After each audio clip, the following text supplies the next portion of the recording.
Buntut dari kasus kaburnya 7 tahanan, saat ini Kepala Rutan Kelas 1 Salemba, Jakarta Pusat, Agung Nurbani, berstatus nonaktif dan sedang menjalani pemeriksaan.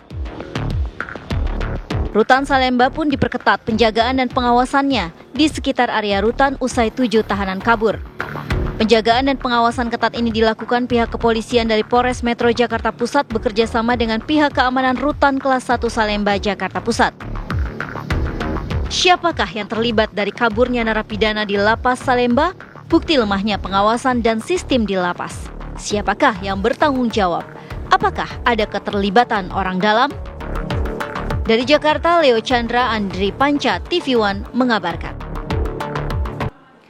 Kasus dari kaburnya ada sebanyak 7 napi dari Rutan Salemba ini masih menyisakan tanda tanya. Bahkan pernyataan dari DPR RI mengatakan ada kemungkinan keterlibatan dari orang dalam. Ini menjadi pertanyaan pemirsa, siapakah orang dalam tersebut dan apa motivasinya? Kemudian jika benar betul-betul terlibat di dalam kaburnya 7 napi ini. Kita akan membahasnya dengan sejumlah narasumber. Sudah hadir tentunya di studio pakar ilmu pidana Untar, Mas Heri Firmansyah. Mas Heri, selamat malam. Selamat malam, Assalamualaikum. Waalaikumsalam. Selanjutnya juga bergabung secara virtual sudah ada mantan Menteri Hukum dan HAM, Bapak Hamid Awaludin. Pak Hamid, selamat malam Pak Hamid.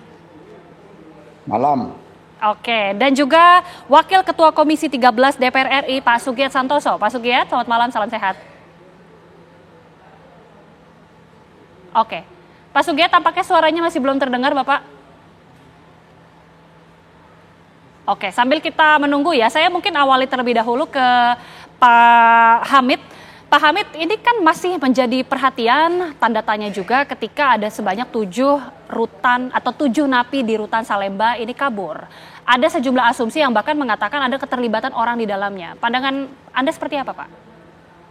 Ya, itu tidak tertutup kemungkinan. Karena kalau kita melihat kejadiannya secara kronologis, kecurigaan itu tidak berlebihan. Kecurigaan itu sangat rasional. Coba lihat ya. Ketujuh orang ini itu menggergaji terali besi. Dan besi itu besi beton. Dan penggergajiannya tidak mungkin 1-2 hari. Tidak mungkin. Karena gergaji yang dipakai pasti bukan gergaji listrik. Karena itu menimbulkan kebisingan, ketahuan. Berarti gergaji manual ini. Ya, itu satu.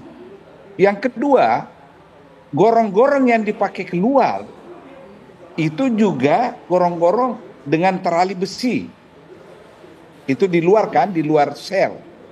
Nah, kalau kita lihat proses perusakan terali besi ini, segi waktu tidak mungkin itu dalam waktu sekejap.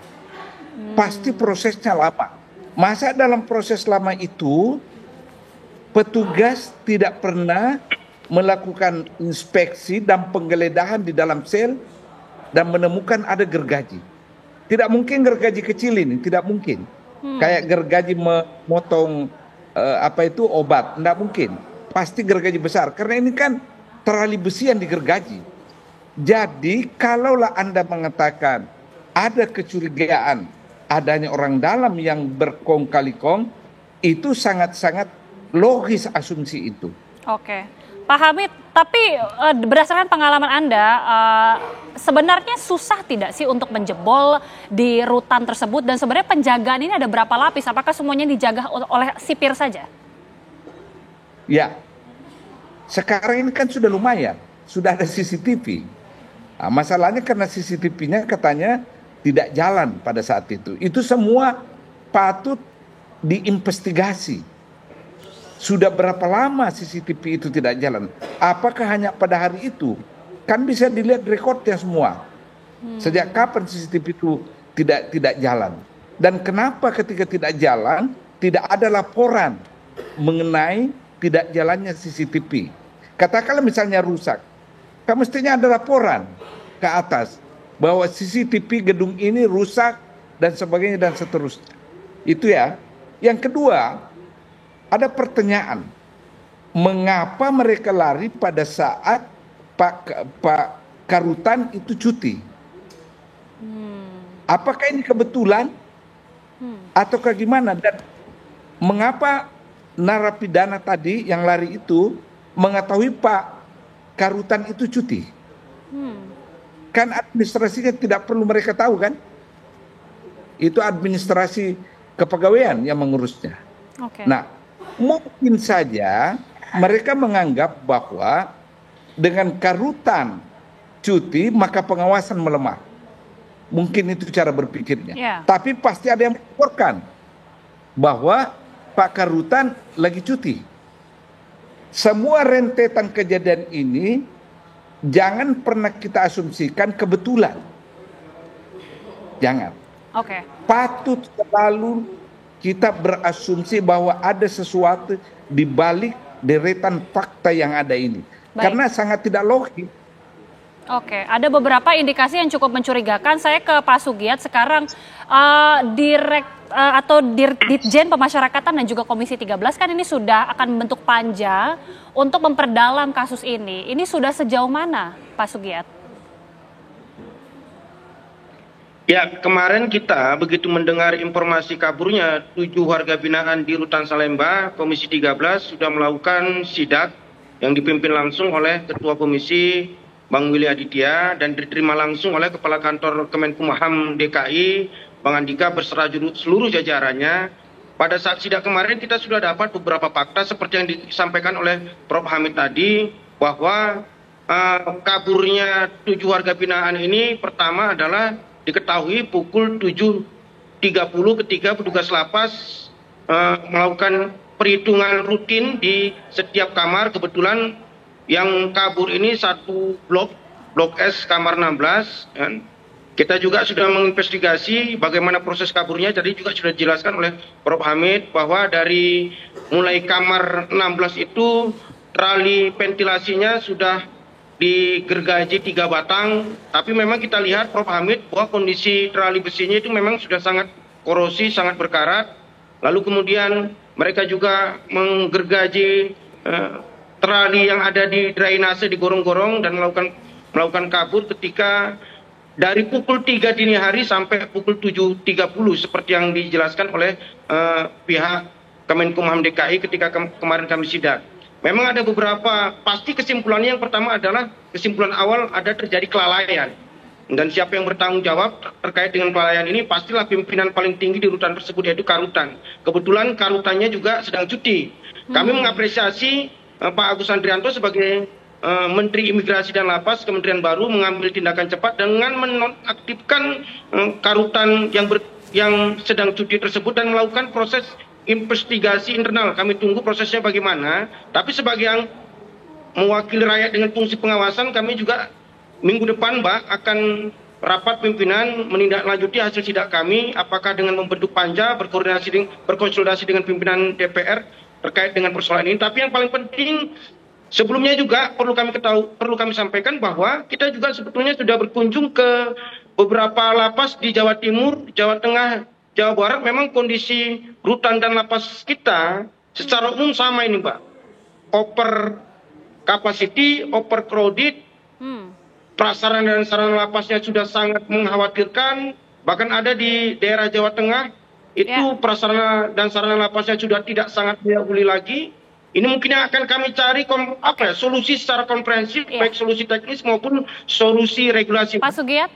Pak Sugiat, tapi betulkah memang ada kecurigaan bahwa keterlibatan dari orang dalam, entah itu sipir atau pihak lainnya di dalam kaburnya 7 napi ini, Pak Sugiat? Ya wajib kita curiga, Mbak. Apakah ada kecurigaan? Wajib kita curiga. Karena ini kan ya sebuah peristiwa yang saya pikir ini sangat bisa mengganggu bagaimana pola pembinaan lapas dan rutan secara keseluruhan di Indonesia. Memang ada kejanggalan-kejanggalan. Pertama, peristiwa itu terjadi Karutannya sedang cuti. Yang kedua, CCTV yang itu merupakan SOP wajib dari sebuah institusi pengamanan itu sedang rusak. Kita belum tahu berapa lama rusaknya dan kenapa ketika rusak itu tidak segera diganti, padahal yang namanya rutan dan lapas itu adalah hal yang sangat wajib ada di rutan dan lapas. Yang ketiga itu pelaku kaburnya ini sama-sama ini kemarin kami dapat informasi bahwa kasus yang disangkakan di 7 warga binaan ini sama kasus peredaran narkoba dan sama-sama dituduhkan sebagai bandar. Ada yang sudah divonis, ada yang masih menunggu vonis. Ini mungkin yang menjadi fakta-fakta yang membuat kita wajib curiga apakah ada keterlibatan orang dalam atau keterlibatan pihak lain. Itu yang kita tunggu. Yang pertama kita beri kepercayaan dulu kepada Kementerian Imigrasi dan Lapas untuk melakukan investigasi internal. Nanti kita tunggu bagaimana hasilnya. Tapi yang paling penting DPR akan mengawal kasus ini sampai tuntas setuntas-tuntasnya, Mbak. Oke, baik. Saya langsung ke Mas Heri. Mas Heri, ada dugaan keterlibatan dari orang dalam ketika Karutan ini sudah dinonaktifkan, tapi ada investigasi lebih lanjut. Apakah mungkin ini jika betul ada keterlibatan, pasal-pasal apa yang kemudian akan bisa dikenakan? Ya, tentunya ini suatu perbuatan pidana ya, dalam konteks bahwa dia meloloskan adanya pelaku kejahatan dan dampaknya sangat luar biasa. Sebenarnya kalau kita mau kaji bukan hanya pidananya semata ya, tapi sebenarnya akar masalah dari persoalan ini apa. Ini yang perlu segera ditemukan solusinya. Karena kalau kita mengacu pada beberapa peristiwa sebelumnya, ini bukan hal yang pertama terjadi. Dan yang membuat kita shock itu kan ini terjadinya di daerah Jakarta ya, bukan terjadinya. Bukan di daerah. Ya, bukan di daerah di luar Jakarta ya. Yang dimana kita berpikir kalau Jakarta dari segi fasilitas, kemudian dari segi SDM harusnya jauh lebih baik. Karena ini di pusat begitu kan. Nah, ini di level nasional. Kemudian dalam konteks yang lain kan sebenarnya di Undang-Undang Pemasyarakatan sendiri ada fungsi dari pemasyarakatan itu dalam konteks pembinaan, pengamatan, pengawasan, dan pengamanan.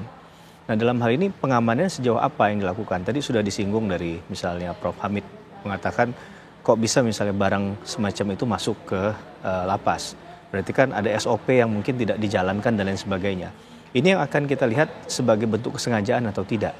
Nah, tapi kan jangan sampai ada berlindung ini karena ketidakhati-hatian saja. Persoalan di dalam lapas karena penyelesaiannya kadang kembali ke ruang gelap, tidak kemudian terbuka setelah itu. Tadi saya mengutip dari awal bahwa kejadian ini kan bukan kejadian yang pertama. Harusnya ada pembenahan yang dijalankan secara sistemik di situ ya. Memang sih kalau kita bicara tentang anggaran, kita akui memang anggaran untuk khususnya lapas itu mungkin tidak besar begitu ya, sehingga dari segi pengamanan dan mutu dalam konteks penjagaan tadi bisa menjadi satu hal yang menjadi lubang atau celah mudahnya praktek-praktek semacam ini terjadi. Logika yang kita pakai juga sebenarnya nggak mungkin ini bisa terjadi tanpa ada keterlibatan pihak dari dalam tadi ya, karena kita berapa kali misalnya memberikan penyuluhan termasuk di Rutan Salemba itu bahkan niat kita baik untuk memberikan penyuluhan hukum itu saja ditanya macam-macam, bahkan handphone segala macam tuh nggak boleh dibawa sebagai alat perangkat komunikasi. Tapi kok ini bisa terjadi, dan ini kan bukan terjadi dalam hitungan satu hari saja, 1 kali 24 jam. Pasti ada rangkaian proses yang dilakukan sampai bisa menjebol tralis, kemudian keluar masuk ke dalam terowongan. Itu kan layaknya film-film Hollywood ya menurut saya. Jadi sesuatu yang sebenarnya secara logika nggak bisa dibenarkan dan diterima ya, bahwa ini jangan dianggap sebagai suatu kesalahan yang biasa. Karena dalam konteks pidana misalnya melihat orang-orang ini kan potensinya berbahaya ya. Ketika dia keluar kemungkinan membahayakan masyarakat luas juga perlu diperhatikan. Dan menurut saya juga perlu melihat dalam konteks ini mereka yang kabur ini apakah sejenis tindak pidananya, sehingga ada dugaan nggak dengan afiliasi dengan jaringan di mana tindak pidana dilakukan, misalnya narkotika misalnya. Dan kalau saya lihat tadi ada beberapa yang sama secara narkoba, sama tindak pidana begitu. Oke, usai jeda nanti saya akan ke Pak Hamid juga ya. Bagaimana kemudian ketika Pak Suget mengatakan sebenarnya banyak lapas atau rutan ini yang sudah over kapasitas. Inikah yang menjadi alasan lebih mudah untuk dijebol atau bagaimana melihatnya sesaat lagi pemirsa, kami bahas usai jeda.